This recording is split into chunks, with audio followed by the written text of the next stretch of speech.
있습니다. 오늘 우리가 읽은 신명기 30장 말씀은 신명기의 결론과도 같은 말씀입니다.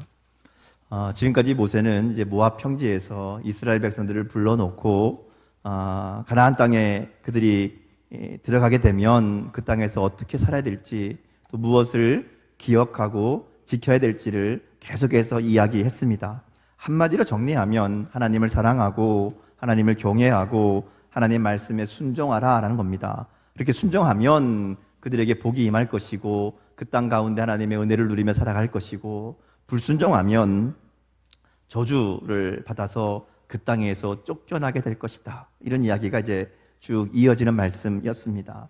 특별히 이제 우리 오늘 읽은 30장 앞부분 28장, 29장의 말씀을 보면 하나님 말씀에 순종할 때 받는 복과 불순종할 때 받을 저주에 대해서 이야기합니다. 앞부분에서는 하나님의 법이 뭔지, 제사를 드릴 때, 일상생활을 할 때 뭐 그런 규범과 규칙들을 쭉 이야기한 다음에 이제 마지막 결론으로 다가와서 하는 이야기는 잘 지키면 복을 받고 불순종하면 하나님의 저주가 임한다, 이렇게 얘기하는 겁니다. 근데 거기에 보면 복에 대한 말씀보다 저주에 대한 말씀이 훨씬 많습니다. 이것은 무서운 저주를 강조하는 것이 아니라 그런 자리에 가지 않도록 말씀에 순종하는 삶이 되기를 간곡하게 바라시는 그런 하나님의 마음이라고 할 수 있습니다. 저주에 대해서 많이 말씀하시고 강하게 말씀하시는 것은 그게 그만큼 그들을 멸망으로 가는, 그들을 괴롭게 하는 일이기 때문에 그러한 형편에 처하지 않도록 조심해라, 그런 거 하지 말아라, 이렇게 이제 말씀하시는 것으로 볼 수 있습니다. 그래서 이 저주에 대해 말씀하시는 것은 너희들이 내 말 안 들으면 내가 벌 주겠다, 혼내겠다, 이런 목적이 아니라 그런 일들이 일어나지 않도록 너희가 그저 복 가운데, 은혜 가운데, 생명 가운데 살아가기를 원하시는 그런 하나님의 마음이라고 할 수 있습니다. 그래서 오늘 본문을 우리가 읽진 않았지만 앞부분 1절부터 10절까지 말씀을 보면 그들이 불순종해서 저주를 받았을 때를 전제하고 이야기를 이어갑니다. 그들이 먼 훗날 이방 나라에 쫓겨갔을 때에 이 말씀이 생각나거든 하나님께 돌아와서 하나님 말씀에 청종하라고, 그러면 하나님이 다시 회복시켜 주실 것이라고 말씀하는 겁니다. 그러니까 이게 단순히 순종하면 복 받고 불순종하면 저주 받으니까 그것만 이야기하는 것이 아니라 그들이 혹시 불순종해서 저주를 받았다 할지라도 그걸로 끝이 아니라 돌아올 수 있는 방법을 이야기하시는 겁니다. 그러니까 이것이 복과 저주 그 두 개를 선택해라 이렇게 말하지만 사실은 그 두 개의 초점이 있는 게 아니라 결론은 하나님의 말씀에 순종함으로 하나님의 복을 누리는 그런 백성으로 살아가라는 것을 강조하는 그런 말씀이라고 할 수 있습니다. 자, 그래서 모든 설교를 마치면서 모세가 이것을 계속 강조하는 겁니다. 가나안 땅에 들어가 살게 될 텐데 더군다나 모세는 못 들어가니까 나는 없더라도 너희들이 하나님을 잘 믿는 백성으로, 잘 섬기는 백성으로 하나님의 복과 은혜를 누리며 살아가기를 원하는 그 마음이 구구절절 담겨 있는 게 우리가 신명기 마지막 부분이라고 말할 수 있습니다. 이게 사실 모세의 마음만이 아니라 모세를 통해서 말씀하고 있지만 이게 사실 하나님의 마음이기도 합니다. 하나님은 이제 이스라엘 백성들을 가나안 땅으로 인도하여 들이시면서 그들이 그 땅에서의 삶을 살아가는 동안 하나님과 함께 하나님이 주시는 복과 은혜를 누리며 살기 원하셨다는 겁니다. 그래서 생명의 길, 복의 길을 계속해서 이야기하면서 너희가 이 길을 걸어야 된다, 이렇게 살아야 된다 말씀하는 겁니다. 자, 우리가 여기서 분명히 한 가지 짚고 넘어갈 일이 있습니다. 지금 하나님이 이스라엘 백성들에게 계속해서 하나님 말씀을 잘 지켜라, 그래야 너희가 복 받는다, 안 지키면 너희가 저주를 받는다, 이렇게 말씀하시지만 사실 이미 하나님은 그들을 아무 조건 없이, 아무 대가 없이 구원하시고 은혜를 베푸셨다라는 겁니다. 하나님은 이스라엘 백성들을 애굽의 노예에서 구원하여 주시고 하나님 백성으로 택하여 주시고 광야의 시간들을 거쳐서 이제 젖과 꿀이 흐르는 가나안 땅까지 그들에게 주신 겁니다. 하나님이 먼저 한량없는 은혜와 사랑을 베풀어 주시고 그 은혜와 사랑을 받은 백성들을 이제 앞에 놓고 너희들이 그 하나님의 은혜의 사랑을 알고 거기에 합당한 그 하나님 말씀대로 살아가는, 하나님이 약속하신 이 복을 누리며 살아가는 삶이 되기를 간곡하게 말하는 그런 내용이라는 것이죠. 우리가 이 순서를 잘 기억해야 됩니다. 이스라엘 백성들이 하나님 말씀을 잘 지켰기 때문에 하나님이 복을 주시는 게 아닙니다. 이스라엘 백성들이 하나님 앞에 뭔가 의롭고 선한 일을 했기 때문에 그들이 하나님의 택하심을 받은 것이고 가나안 땅을 선물로 받은 게 아니라는 것이죠. 그들이 아무것도 하지 않았지만, 그들이 하나님 앞에 아무것도 순종하지 않았지만, 그러나 하나님이 일방적으로 그들을 선택해 주시고 불러주셨다라는 겁니다. 아브라함을 선택하실 때도 그랬고 애굽에서 그들을 이끌어내실 때에도 마찬가지라는 것이죠. 하나님이 먼저 그들을 선택하시고 불러주셨습니다. 오늘 말씀에 보면요, 순종하면 복을 받고 불순종하면 저주를 받는다, 이걸로 끝나지 않습니다. 왜냐하면 하나님의 관심은 이스라엘 백성들이 순종해서 복을 받는지 저주에서 불순종해서 저주를 받는지 여기에 있지 않고 이스라엘 백성 자체에 관심이 있다라는 겁니다. 단순히 말씀을 지키느냐 지키지 않느냐가 초점이 아니라 어떻게 해서든지 하나님의 말씀을 지키는 자리, 하나님을 사랑하는 자리에 그들이 있기를 원하시는 겁니다. 그래서 불순종해서 저주를 받았다 할지라도 다시 돌아올 수 있도록 그렇게 말씀하시는 겁니다. 자, 그러면서 이제 오늘 말씀해 보면 하나님 말씀에 순종할 때에 기억해야 될 것을 이야기합니다. 먼저 11절 말씀을 같이 읽어보겠습니다. 자, 같이 읽습니다. 시작. 내가 오늘 내게 명령한 이 명령은 내게 어려운 것도 아니요 먼 것도 아니라. 자, 지금까지 모세가 알려주었던 이 하나님 말씀 앞에 쭉 나왔던 그 이야기들이 실천하기 어려운 것이 아니다, 이렇게 얘기하는 겁니다. 하나님 말씀은 그 말씀대로 사는 것이 불가능한 일이 아니다라는 것이죠. 여러분 어떠신가요? 하나님 말씀대로 사는 것 어렵습니까? 쉽습니까? 어렵습니까? 쉽습니까? 안 해봐서 모른다는 분은 없으시겠죠? 대부분 어렵다고 이야기합니다. 그런데 오늘 성경에 보면 쉽다고 말합니다. 말씀대로 사는 것이 어려운 것이 아니다, 먼 것이 아니다, 이렇게 말씀하시는 거거든요. 아마도 오늘 우리처럼 하나님 말씀대로 사는 것이 어렵습니다, 힘듭니다, 이렇게 말하는 사람들이 있을 줄 아시고 하나님이 이렇게 말씀하시는 게 아닐까, 이렇게 볼 수 있습니다. 하나님 그 다음 얘기를 하세요. 12절 13절 말씀 같이 보겠습니다. 같이 읽습니다. 자, 시작. 하늘에 있는 것이 아니니 내가 이르기를 누가 우리를 위하여 하늘로 올라가 그의 명령을 우리에게로 가지고 와서 우리에게 들려 행하게 하려 할 것이 아니요 이것이 바다 밖에 있는 것이 아니니 내가 이르기를 누가 우리를 위하여 바다를 건너가서 그의 명령대로 우리에게로 가지고 와서 우리에게 들려 행하게 하려 할 것도 아니라. 자, 사람들이 하나님 말씀을 어렵다고 이야기하는 이유가 있다는 겁니다. 하나님의 뜻을 모르겠다라는 거예요. 하나님 말씀이 무엇을 원하시는지, 하나님의 뜻이 무엇인지를 모르겠다. 그래서 하늘로 올라가서 하나님 말씀을 받아 가지고 오면, 그래서 그것을 나에게 설명해 주면 내가 따르겠다, 이렇게 말할 게 아니라는 겁니다. 바다 멀리 가서 뭐 새로운 거를 가지고 배워와서 그것을 알려줘야, 그래야 우리가 행할 수 있는 것이다, 그것도 아니라는 겁니다. 하나님의 말씀은 그들이 전혀 몰랐던 새로운 이야기가 아니라는 겁니다.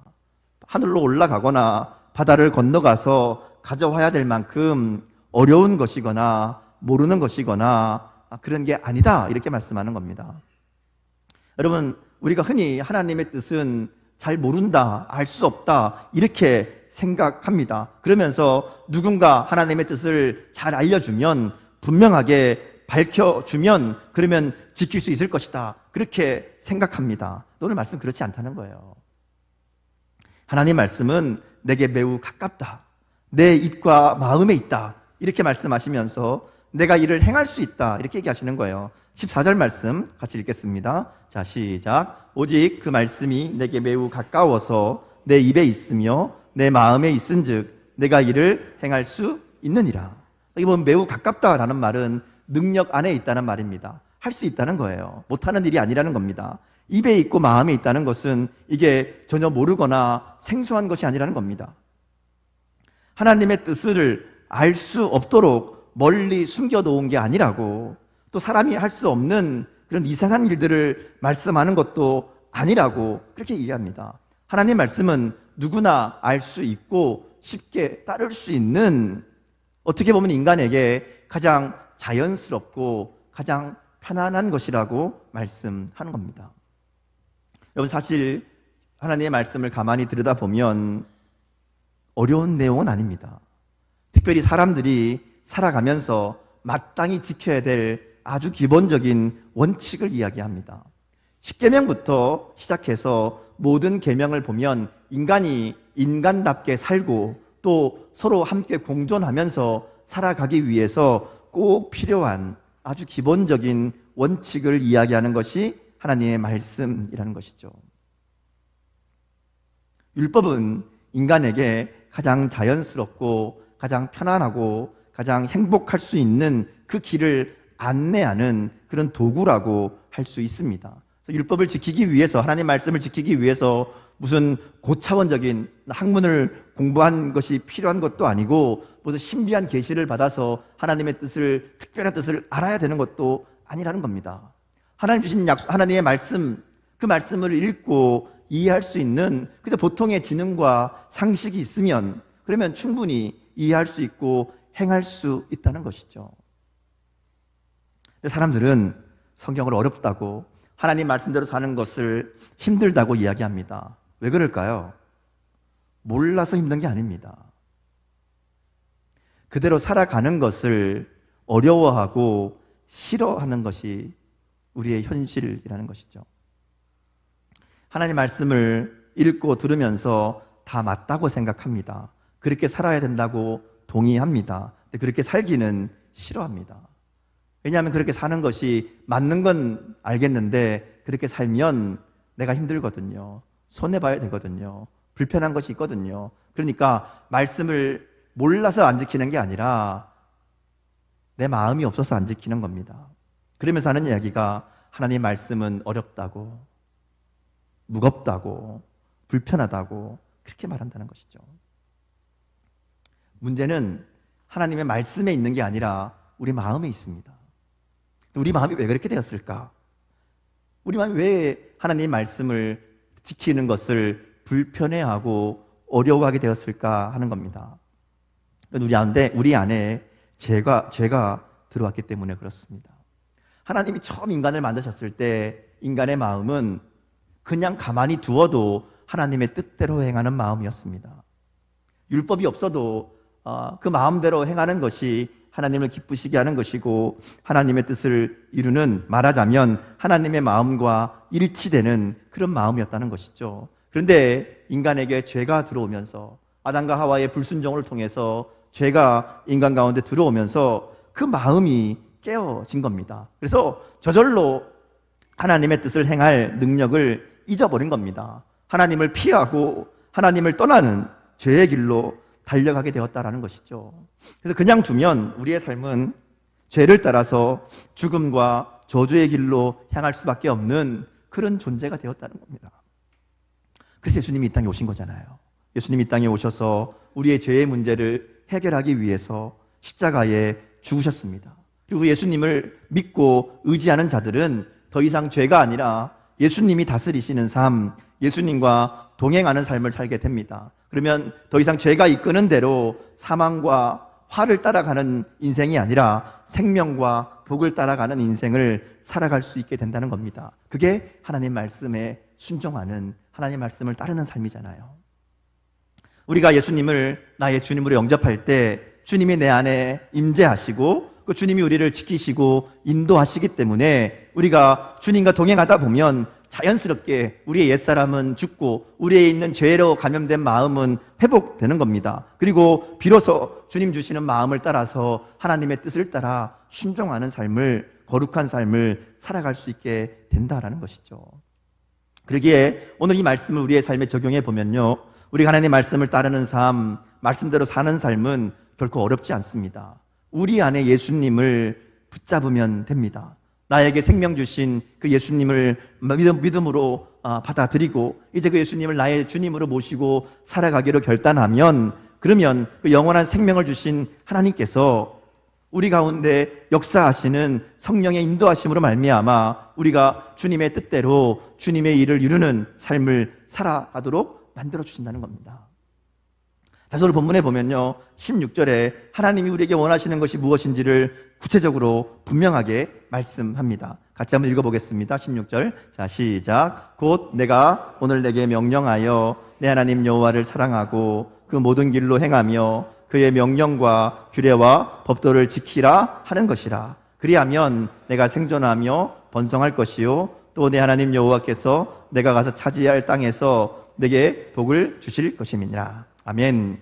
자, 하나님께서 우리에게 주시는 하나님의 말씀, 하나님의 뜻은 분명하다 이렇게 말합니다. 그게 뭔가 하면 하나님을 사랑하고 하나님이 명령하신 말씀을 잘 지켜 행하는 것이다 이렇게 얘기하는 겁니다. 자, 여기서 우리가 눈여겨볼 말씀이 있습니다. 하나님이 명령하신 말씀을 잘 지켜 행하려면 그 앞에 있는 게 있어요. 뭘 하라 그래요? 하나님을 사랑하라고. 하나님을 사랑하는 것이 하나님의 명령과 규례와 법도를 지키는 길이라는 겁니다. 이게 굉장히 중요합니다. 신명기의 주제는 순종입니다. 하나님 주시는 말씀 너희가 지켜 행하라, 순종해라, 그럼 너희가 복을 받을 것이다. 이게 신명기의 주제입니다. 근데 여기서 말하는 순종은 단순히 그냥 따르는 것을 말하는 게 아닙니다. 여기엔 중요한 전제 조건이 있어요. 그게 뭐죠? 하나님을 사랑하라고. 하나님을 사랑함으로 하나님 말씀에 순종하는 것, 이게 신명기가 말하는 행복의 길이라고 말할 수 있습니다. 하나님을 사랑함으로 하나님을 따르는, 하나님 말씀을 따르는 것이 진정한 순종이라는 것이죠. 사실 이스라엘 백성들이 우상을 숭배하고 율법을 어기고 결국 하나님이 이렇게 경고하셨던 이런 이 저주 가운데 살아가게 된 이유를 생각해 보면 근본적인 문제는 불순종 이전에 사랑이 없었다는 겁니다. 열심히 제사를 드리고 율법을 열심히 지켰을 줄은 모르지만 하나님을 사랑하진 않았습니다. 하나님을 사랑하는 마음이 없으니까 참된 순종이 없고요. 결국 그들은 하나님이 말씀하신 저주 가운데 처할 수밖에 없었다라는 것이죠. 이스라엘 백성들이 이런 신명기의 절절한 당부에도 불구하고 가나안 땅에 들어가 살면서 하나님의 약속, 하나님의 말씀을 저버리고 우상을 섬기고 하나님을 떠났던 이유가 어디에 있습니까? 하나님을 사랑하지 않았기 때문입니다. 하나님이 아니라 물질을 사랑하고 그 땅의 풍요로움을 사랑하고 쾌락을 사랑하게 되니까 하나님을 사랑해야 되는 그 마음이 딴 것을 사랑하니까 하나님을 신뢰하지 못하고 하나님 말씀에 순종하지 않는 그런 결과로 나타나게 되었다는 것이죠. 성경은 계속해서 율법을 지키는 것이 복받는 삶이라고 말하는데 율법을 지키는 가장 큰 이유는 사랑이어야 된다는 것이죠. 겉으로 드러나는 순종과 불순종보다 더 중요한 것이 사랑입니다. 오늘 우리 중에도 하나님 말씀대로 사는 것 같지만 하나님을 사랑하지 않는 사람이 있을 수 있습니다. 그런 사람에게는 말씀대로 사는 것이 너무 힘듭니다. 어렵고 괴롭습니다. 왜냐하면 사랑으로 하는 순종이 아니기 때문에 그렇습니다. 그저 복받기 위한 순종, 자신의 신앙 좋다는 것 인정받기 위한 그런 목적의 순종이기 때문에 순종이 괴로운 겁니다. 여러분, 우리가 하나님의 말씀대로 살아가는 것이 힘들고 괴롭다면, 너무 어렵다면 우리가 정직하게 돌아봐야 됩니다. 나는 하나님을 사랑하는 마음으로 순종하려고 하고 있는 건지, 나의 순종에는 하나님을 향한 사랑이 있는지, 그 사랑이 없어서 우리의 순종이 힘들고 말씀대로 살아가는 것이 불편하고 괴로운 것은 아닌지 정직하게 돌아봐야 된다는 것이죠. 이 순서가 중요합니다. 우리는 복을 받기 위해 순종하는 사람들이 아닙니다. 말씀대로 살면 하나님이 복 주시고 잘되게 해주시고 건강하게 해주시고 성공하게 해주시니까 이를 악물고 말씀대로 살아가는 그런 순종을 사는 사람들이 아니라는 것이죠. 하나님은 그런 순종 원하시지 않습니다. 하나님은 이미 우리를 사랑하셔서 우리를 구원하시고 은혜를 베풀어 주셨습니다. 이것은 우리가 순종하고 불순종하고에 달려있는 게 아닙니다. 이미 우리를 사랑하시고 구원하시고 은혜를 베푸신 겁니다. 그리고 우리가 그 사랑을 알고 너희도 좀 내가 너희를 사랑한 것처럼 나를 사랑하며 살면 좋겠다. 이게 하나님의 말씀인 겁니다.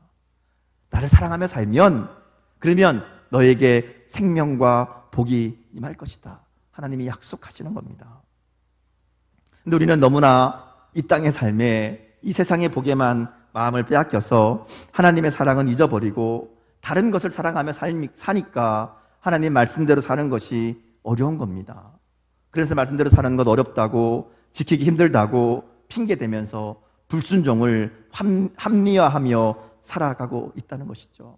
그래서 하나님 뜻을 알려주시면, 하나님 말씀 분명하게 들려주시면, 하나님 마음을 깨닫게 하시면 그럼 내가 순종하겠습니다, 따르겠습니다 이러고 있는 것이 오늘 우리의 현실이 아닌가 하는 것이죠.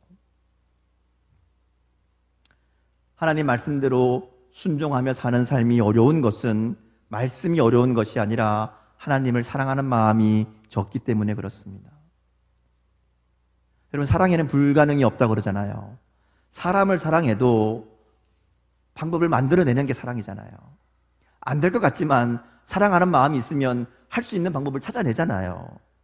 하나님을 사랑하면 순종하지 못할 말씀이 없다는 겁니다. 더군다나 하나님은 말씀이 어렵다고 힘들다고 말하지 않습니다. 쉽고 단순한 것이라고 그렇게 말씀하시잖아요. 예수님도 마태복음 11장 28절에 보면 이렇게 말씀합니다. 수고하고 무거운 짐진 자들아 다 내게로 오라 내가 너희를 쉬게 하리라. 자, 그럼 사실은 말씀이 주님께 나오는 자들, 주님을 사랑하는 자들에게는 그 멍에가 쉽고 가볍다 이렇게 말씀합니다.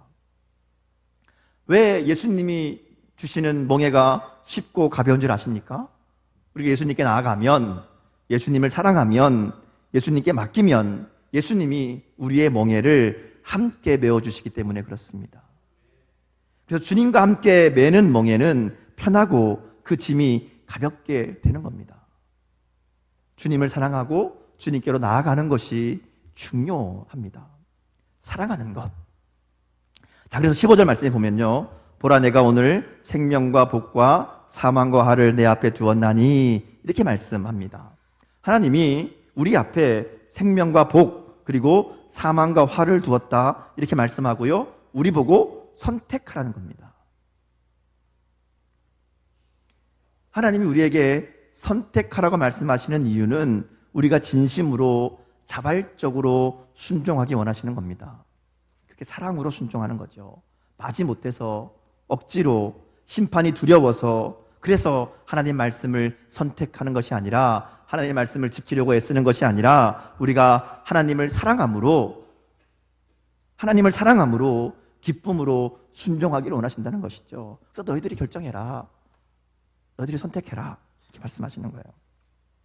자, 그러면서 이제 신명기의 결론과 같은 말씀을 전합니다. 19절과 20절 말씀인데요, 같이 읽겠습니다. 자, 시작. 내가 오늘 하늘과 땅을 불러 너에게 증거를 삼노라. 내가 생명과 사망과 복과 저주를 내 앞에 두었은즉 너와 내 자손이 살기 위하여 생명을 택하고 내 하나님 여호와를 사랑하고 그의 말씀을 청종하며 또 그를 의지하라. 그는 내 생명이시요 내 장수이시니 여호와께서 내 조상 아브라함과 이삭과 야곱에게 주리라고 맹세하신 땅에 내가 거주하리라.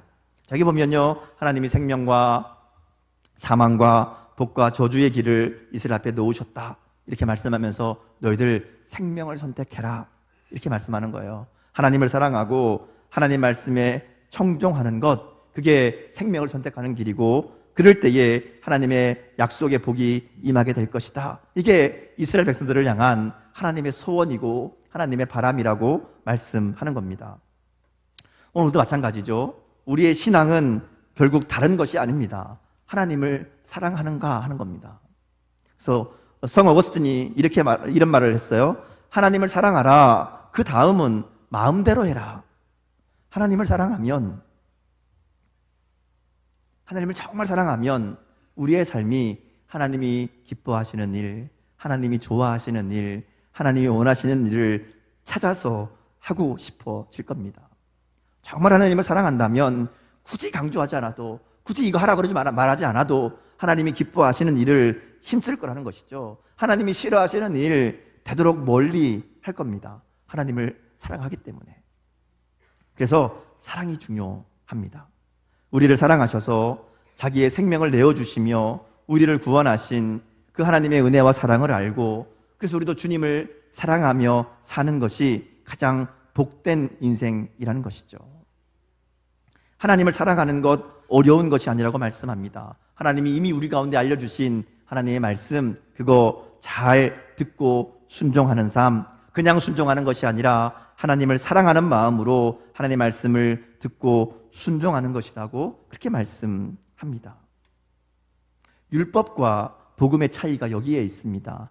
율법의 삶은 율법을 지킴으로 내가 하나님께 인정받고 사랑받으려고 하는 것이라고 말할 수 있습니다. 내가 열심을 내어서 뭔가 많이 해서 하나님의 사랑을 받고 하나님의 마음을 얻으려고 하니까 얼마나 힘이 듭니까? 근데 복음은 하나님이 이미 나를 사랑하셨다는 것을 믿는 겁니다.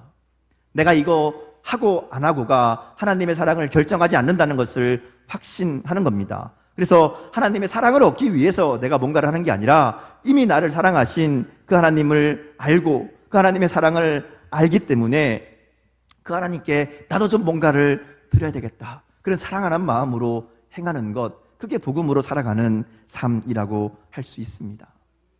말씀을 지키면 복을 받고 안 지키면 저주를 받는다, 이거 분명히 중요한 교훈입니다. 근데 그보다 더 중요한 것은 이 이야기를 하시는 하나님의 마음을 알아가는 은혜가 있어야 됩니다.